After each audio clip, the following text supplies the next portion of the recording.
बिस्मिल्लाहिर्रहमानिर्रहीम। इय्याका नअबुदु व इय्याका नस्तईन। अच्छा प्यारे स्टूडेंट्स, ये आज का लेक्चर काफ़ी दिनों के बाद रिकॉर्ड कर रहा हूँ। दरमियान में कुछ मसरूफियात हुई जिसको ऐसे रिकॉर्ड नहीं कर सका। अच्छा, आज हम डिस्कस करेंगे बेटे कार्बोहाइड्रेट्स कि कार्बोहाइड्रेट्स क्या होते हैं।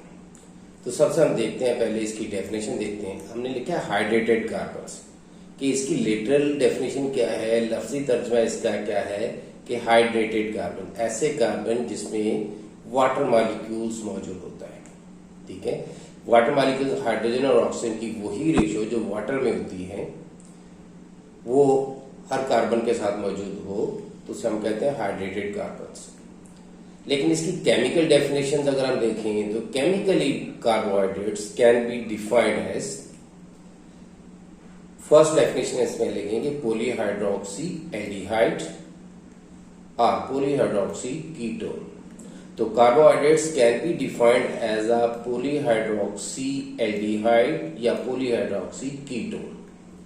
पॉलीहाइड्रोक्सी का मतलब है कि बहुत सारे hydroxyl, more than 2 hydroxyl group, OH group, यानी सिर्फ एक इसमें कार्बोनाइल कार्बन है जिसके साथ OH ग्रुप नहीं होता, बाकी सब के साथ हाइड्रोक्सिल ग्रुप मौजूद होता है। ठीक है, तो पॉलीहाइड्रोक्सी एल्डिहाइड को भी कार्बोहाइड्रेट्स बोलते हैं और पॉलीहाइड्रोक्सी कीटोन्स को भी कार्बोहाइड्रेट बोलते हैं। अच्छा, मसला है कि एल्डिहाइड और कीटोन्स, इनको हम कैसे डिफाइन करें, ये कौन से कार्बोहाइड्रेट जो कंपाउंड जिन्हें हम एल्डिहाइड बोल देंगे और कौन से कंपाउंड जिन्हें हम कीटोन बोलेंगे। इनकी डेफिनेशन देखें तो ऐसे बेटे ऑर्गेनिक कंपाउंड जिसमें ये कार्बोनाइल ग्रुप के साथ कम से कम एक हाइड्रोजन जो है वो डायरेक्टली लिंक्ड हो, इनडायरेक्टली नहीं डायरेक्टली लिंक्ड हो, यानी इस कार्बोनाइल कार्बन जो CO ग्रुप है उसके कार्बन के साथ अगर एक साइड पे हाइड्रोजन मौजूद है और दूसरी साइड पे कोई भी अल्काइल ग्रुप भी हो सकता है, हाइड्रोजन भी हो सकता है।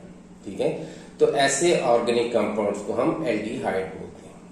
तो organic compounds in which carbon of the carbonyl group is directly linked with at least one hydrogen atom are known as aldehyde। उन ऑर्गेनिक कंपाउंड्स को हम एल्डिहाइड बोलते हैं। और ऐसे ऑर्गेनिक कंपाउंड जिसमें carbon of carbonyl group is directly linked with 2 other carbon atoms या 2 alkyl groups और इसके साथ अगर हाइड्रोजन एटम नहीं है तो ऐसे ऑर्गेनिक कंपाउंड को हम कीटोन बोलते हैं। ठीक है, तो केमिकली 2 डेफिनेशन इसकी होगी, एक पॉलीहाइड्रोक्सी एल्डिहाइड के तौर पे और दूसरा पॉलीहाइड्रोक्सी कीटोन के तौर पे। अच्छा, थर्ड इसकी डेफिनेशन भी हम कर सकते हैं कि वो ऑर्गेनिक कंपाउंड जिन्हें जब हाइड्रोलाइज किया जाए तो इन दोनों में से कोई भी ऑर्गेनिक कंपाउंड अगर वो यील्ड करते हैं, पैदा करते हैं, तो इन कंपाउंड्स को भी कार्बोहाइड्रेट्स बोलेंगे। यानी the compounds that yield polyhydroxy aldehyde या polyhydroxy ketone on hydrolysis are known as carbohydrates, उनको भी कार्बोहाइड्रेट्स बोलते हैं। तो अच्छा बच्चों, इसमें 3 हमने डेफिनेशन करनी। इसका मतलब एक केमिकल डेफिनेशन हमने कहा है पॉलीहाइड्रोक्सी एल्डिहाइड है, दूसरा हमने कहा है पॉलीहाइड्रोक्सी कीटोन है, तीसरी डेफिनेशन में कि उन कंपाउंड्स को भी कार्बोहाइड्रेट्स बोलते हैं जो इन दोनों में से कोई कंपाउंड पैदा करें ऑन हाइड्रोलिसिस, तो वो भी क्या कहलाएंगे, कार्बोहाइड्रेट्स कहलाएंगे। ठीक हो गया। ये कार्बोहाइड्रेट्स पाए कहां जाते हैं, इनका सोर्स क्या है? प्लांट्स में जो मेन सोर्स है इनका प्लांट्स है। ठीक है, फिर बाकी तमाम ऑर्गेनिज्म में पाए जाते हैं, तमाम पार्ट्स हैं, बॉडी पार्ट्स हैं ऑर्गेनिज्म के, उनमें भी कार्बोहाइड्रेट्स पाए जाते हैं। ठीक है, अच्छा इनकी एग्जांपल क्या होगी, क्या आप एग्जांपल देंगे? सेलुलोज द मेजर एग्जांपल, जो वुड में है, कॉटन में, paper, these are the different forms जो कि जिनमें सेलुलोज पाया जाता है। Cotton is the pure form of cellulose, paper wood में पाया जाता है, सेलवाल में सेलुलोज पाया जाता है। ठीक है, स्टार्च कार्बोहाइड्रेट है जो कि सीरियल्स में, रूट ट्यूबर्स में पाई जाती हैं। Cane sugar is a carbohydrate, milk sugar is a carbohydrate. ठीक है, तो कार्बोहाइड्रेट हमारी लाइफ में बहुत इंपॉर्टेंट है। हमारी जो मेन सोर्स है एनर्जी का वो कार्बोहाइड्रेट है। हमारे लाइफ में स्ट्रक्चरल और फंक्शनल रोल प्ले करता है। ठीक है, स्ट्रक्चरल रोल जो अभी हमने कहा कि जो सेल वॉल जो है वो बनाता है carbohydrate, structural part of the cell wall. Functional provide the energy, जिसके हाइड्रोलिसिस से ब्रेकडाउन से एनर्जी रिलीज होती है जो हम डिफरेंट एक्टिविटीज में इस्तेमाल करते हैं। तो ये तो जनरल इंट्रोडक्शन था कार्बोहाइड्रेट्स का कि हाँ हाइड्रेटेड कार्बन्स को भी कार्बोहाइड्रेट्स, यानी इसका जो लफ्जी तर्जमा है। फिर हमने 3 डेफिनेशन, केमिकल डेफिनेशन इसकी पढ़ी। ठीक है, अब हम इसकी क्लासिफिकेशन के बारे में आते हैं, देखते हैं कि इसकी क्लासिफिकेशन क्या है। इसे हम क्लासिफाई करते हैं 3 ग्रुप्स में, मोनोसैकेराइड्स, ओलिगोसैकेराइड्स और पॉलीसैकेराइड्स। तो carbohydrates can be classified into monosaccharides, oligosaccharides, polysaccharides. ठीक है, इन तीनों का कंपैरिजन मैं अभी साथ साथ ही बता देता हूं कि मोनोसैकेराइड्स हैं, इन्हें simple sugar, these are the simple sugars, इन्हें मजीद ब्रेक नहीं कर सकते, मजीद हाइड्रोलाइज नहीं कर सकते। ठीक है, तो ऐसे carbohydrate that can not be hydrolysed and these are the simple sugars. Saccharon का मतलब होता है ना शुगर, तो these are the simple sugars, can not be hydrolysed, इन्हें हाइड्रोलाइज नहीं किया जा सकता। जबकि ओलिगोसैकेराइड्स हैं, इन्हें हम हाइड्रोलाइज कर सकते हैं। जब इन्हें हम हाइड्रोलाइज करें तो 2 से लेके 10 मोनोसैकेराइड्स तक अगर ये यील्ड करते हैं तो उन्हें हम ओलिगोसैकेराइड्स बोलेंगे। बाज बुक्स में लिखा है मोर देन 20 तक भी लिखा है ओलिगोसैकेराइड्स को, लेकिन हम एफएससी लेवल में, जो हमारी एफएससी की बुक में है, वो 2 से 10 है कि जब इन्हें हाइड्रोलाइज किया जाता है तो 2 से लेके 10 मोनोसैकेराइड्स पैदा करें तो उन कंपाउंड्स को हम ओलिगोसैकेराइड्स बोलते हैं। पॉलीसैकेराइड्स मोर देन 10, जब इन्हें हाइड्रोलाइज किया जाए अगर 10 से ज्यादा मोनोसैकेराइड्स पैदा हो तो ऐसे कंपाउंड्स को हम पॉलीसैकेराइड्स बोलते हैं। ठीक है, दूसरा point, monosaccharide sweet in taste, ये टेस्ट में मीठे होते हैं। ये भी आप देखें जो प्रोग्रेसिवली इनका कैरेक्टर्स लेस हो रहे हैं, ये ज्यादा टेस्ट में स्वीट होते हैं, ये उनसे लेस स्वीट होते हैं। इनका ज़हन में रखो ग्लूकोज, ये जो हमारी टेबल शुगर है, केन शुगर, वो ज़हन में रखें, वो इससे कम है। ठीक है, तो लेस स्वीट इन टेस्ट, और ये टेस्ट लेस स्टार्च हुआ है, ये आटा जो खाते हो अगर उसे आप टेस्ट करते हो कोई टेस्ट नहीं है उसका, तो ये टेस्ट लेस।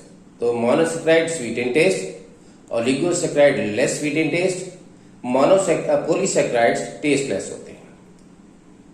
अब थर्ड कैरेक्टर जो है कंपैरेटिवली, जो इनका कंपैरिजन में आता है, हम कहते हैं कि मोनोसैकेराइड इजीली सॉल्युबल है, पानी में आसानी के साथ फौरन सॉल्युबल, जबकि oligosaccharide less soluble, comparatively less soluble as compare to the monosaccharide. ठीक है, थर्ड है कि पॉलीसैकेराइड स्पेरिंगली सॉल्युबल है। स्पेरिंगली सॉल्युबल का मतलब है डिपेंडिंग अपॉन द कंडीशंस, बाज कंडीशन में सॉल्युबल हैं, बाज कंडीशन में सॉल्युबल नहीं है, तो इनमें वेरिएशन पाई जाती है, वेरिएबली सॉल्युबल। ठीक है, तो ये तो जनरल तीनों का कंपैरिजन हम दे दिया। अब इन्हें हम 1 बाय 1, और आज के लिए पहले हम मोनोसैकेराइड्स देखते हैं। मोनोसैकेराइड्स बेटे ऊपर मैंने इन्हें कैरेक्टर तो बता दिए हैं कि सिंपल शुगर है, स्वीट इन टेस्ट है, इन्हें हाइड्रोलाइज नहीं किया जा सकता। ठीक है, तो जो सिंपल शुगर है, जो मोनोसैकेराइड्स हैं, इनकी जो कार्बन चेन है इसमें कम से कम 3 से लेके मैक्सिमम 7 कार्बन तक मुश्तमिल हो सकती है इनकी चेन, 3 to 7 कार्बन। ठीक है, जिसमें थर्ड कार्बन जो है अगर 3 कार्बन पर मुश्तमिल हो तो ट्राइओसिस, 4 कार्बन हो टेट्रोसिस, पेंटोसिस, हेक्सोसिस, हेप्टोसिस। तो इस तरह के depending upon the number of the carbons इसे नाम दिया जाता है। टेट्रोज जो है बहुत रेयर नेचर में पाए जाते हैं, आमतौर पर अगर इंसान बैक्टीरिया में मिलते हैं हमें, लेकिन बहुत रेयर है। सबसे ज्यादा पाए जाते हैं पेंटोसिस 5 कार्बन शुगर और 6 कार्बन शुगर, ये मोस्ट कॉमन है नेचर में। अगर मोनोसैकेराइड का बेटे जनरल फॉर्मूला देखें तो इसे हम कहते हैं CH2ON। ठीक है, N is the whole number of carbon, कि अगर कार्बन की तादाद 6 है तो इसका मतलब N would be equal to the 6। तो हम ग्लूकोज का फॉर्मूला इसे बना सकते हैं, N की जगह हम 6 लिख लें तो फॉर्मूला क्या बन जाएगा, C6H12O6। ठीक है। तो मोनोसेक्राइड का जनरल फॉर्मूला जो है CH2ON है, ठीक है, is a general formula of monosaccharides. अब अगर अब इनके फॉर्मूलाज देखें तो जो दो हमने कॉमन ट्रायोजेस दी हैं जो आपकी बुक में दी हुई हैं, ट्रायोजेस जिस सबसे पहले देखें ये एल्डो शुगर, क्योंकि इसमें अगर एल्डो वो होता है, देखें जो एल्डिहाइड ग्रुप है, कार्बोनाइल ग्रुप अगर टर्मिनल पर मौजूद है, चेन की एक साइड पे मौजूद है, यानी एक साइड पे होगा तो एक दूसरी साइड पे कार्बन होगा ना, तो एक साइड पे कार्बन नहीं होगा, उसमें सिर्फ हाइड्रोजन होगा। तो अगर टर्मिनल पे कार्बोनाइल ग्रुप मौजूद है तो उस कंपाउंड को हम एल्डो शुगर बोलते हैं। तो ये एल्डो शुगर है, 3 का सिंपल रिंग, जिसे हम ग्लिसरॉल्डिहाइड बोलते हैं, ठीक है। OH ग्रुप, ये देखें OH ग्रुप इसके राइट साइड पे, ये कीटो शुगर है जिसमें carbonyl group in between the chain है, ऊपर भी कार्बन है और नीचे भी कार्बन है। इन बिटवीन द चेन अगर कार्बोनाइल हो तो वो कीटो शुगर होती है, तो इसका नाम है डाइहाइड्रॉक्सी एसीटोन। ये जो ट्रायोल्स हैं इंटरमीडिएट हैं रेस्पिरेशन में और फोटोसिंथेसिस में, ये हमें मिलती है, ठीक है।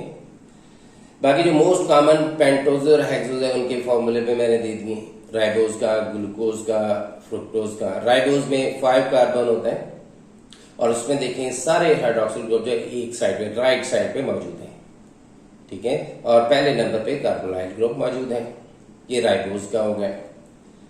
ये मौजूद है आगे ग्लूकोज का। ग्लूकोज में आप ये नोट करें जो थर्ड कार्बन है, 1, 2 और 3, थर्ड कार्बन पे हाइड्रोक्सिल ग्रुप जो है राइट की बजाय लेफ्ट साइड में मौजूद है, सिर्फ यही एक फर्क है, ठीक है। अगर थर्ड में OH इस साइड पे आ जाए, बाकी सारे आप देखें एक साइड पे, ठीक है, इसे हम ग्लूकोज बोलते हैं। फ्रुक्टोज जो है जिसमें कार्बोनाइल ग्रुप जो है, कार्बोनाइल ग्रुप जो है सेकंड कार्बन पे है, ठीक है, सेकंड पोजीशन पे है, और थर्ड पे OH जो उसी तरह इसी साइड पे, इसे हम फ्रुक्टोज, ये कीटो शुगर होगी, ये एल्डो शुगर है, राइबोज भी एल्डो शुगर है। ये ribose Aldo sugar, glucose Aldo sugar और फ्रुक्टोज है वो कीटो शुगर। ये 3 मैंने फॉर्मूले दे दिए। अब हम इनके रिंग स्ट्रक्चर, क्योंकि ये सॉल्यूशन फॉर्म में स्ट्रेट चेन में नहीं पाए जाते, फॉरन रिंग स्ट्रक्चर बना लेते हैं। अगर ग्लूकोज का और राइबोज का रिंग स्ट्रक्चर बनाएंगे, इधर मैंने बनाया हुआ है, तो राइबोज का जो रिंग स्ट्रक्चर है 5 कॉर्नर रिंग स्ट्रक्चर बनता है। ये देखें 1, 2, 3, 4 और ये कॉर्नर 6 तो 5। तो 5 कॉर्नर रिंग स्ट्रक्चर को हम फ्यूरानोज बोलते हैं। तो राइबोज का फ्यूरानोज स्ट्रक्चर बनता है, राइबोफ्यूरानोज। इसमें एक फॉर्मूला ज़हन में रखें, रूल ज़हन में, जो स्ट्रेट चेन में हाइड्रोक्सिल ग्रुप जो राइट साइड पे होगा वो रिंग में डाउन शो करेंगे हम, और जो लेफ्ट साइड पे होगा वो रिंग में अप शो करेंगे, ठीक है। तो इस तरह अगर इसका रिंग स्ट्रक्चर बनाए राइबोज का, तो ये राइबोज का राइबोफ्यूरानोज बनता है। आप देखें इसका जो रिंग स्ट्रक्चर बनेगा, ये पाई बॉन्ड फॉरन ब्रेक होता है। जब पाई बॉन्ड ब्रेक होता है तो इसमें एक इलेक्ट्रॉन ऑक्सीजन पे और दूसरा इलेक्ट्रॉन कार्बन पे, और सेकंड लास्ट पेनल्टीमेट कार्बन जो, सेकंड लास्ट कार्बन जो है, हम फोर्थ नहीं कहते, सेकंड लास्ट कार्बन पे हाइड्रोक्सिल ग्रुप जो है वहां से हाइड्रोजन फॉरन ब्रेक होता है। हाइड्रोक्सिल ग्रुप में ऑक्सीजन और OH के दरमियान जो बॉन्ड है वो ब्रेक होता है, और ये हाइड्रोजन ब्रेक होकर फौरन इस ऑक्सीजन के साथ जाके बॉन्ड बना लेगा, और ये सेकंड लास्ट कार्बन का ऑक्सीजन जो है फर्स्ट कार्बन के साथ बॉन्ड बना लेगा। अब bond length, single bond length तो सेम होती है, एक ही होती है, तो अगर इसको हम इतना लंबा, तो बॉन्ड लेंथ नहीं हो सकती, बॉन्ड नहीं हो सकता। अगर एक जैसा हो तो ये रिंग की फॉर्म में आ जाए, ये दोनों कार्बन पीछे की तरफ हो जाएंगे, ये देखें पीछे की तरफ, और फर्स्ट और फोर्थ ये आगे की तरफ आ जाए, तो इस तरह 5 कॉर्नर रिंग बन जाता है, जिसे हम राइबोफ्यूरानोज बोलते हैं। इसी तरह ग्लूकोज का है कि ग्लूकोज के भी आप देखें जो राइट साइड पे हैं वो सारे के सारे मैंने नीचे शो किए, ठीक है, और जो लेफ्ट साइड पे, थर्ड पे जो लेफ्ट साइड पे OH था वो रिंग में ऊपर शो किया हुआ है, फोर्थ में भी राइट साइड पे OH है तो वो नीचे है। तो ये 6 कॉर्नर रिंग बनता है, 1, 2, 3, 4, 5 और 6 कॉर्नर रिंग को हम पायरानोज बोलते हैं। तो ग्लूकोज का जो रिंग स्ट्रक्चर है उसे हम ग्लूकोपायरानोज कहते हैं, ठीक है। तो ये 2 रिंग स्ट्रक्चर दिए हुए थे। अच्छा, ग्लूकोज बेटे कार्बोहाइड्रेट्स बनते हैं as a result of photosynthesis.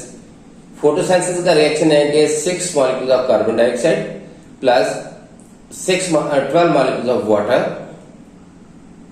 Gives C6H12O6 plus 6 oxygen, ठीक है, in the presence of light and chlorophyll.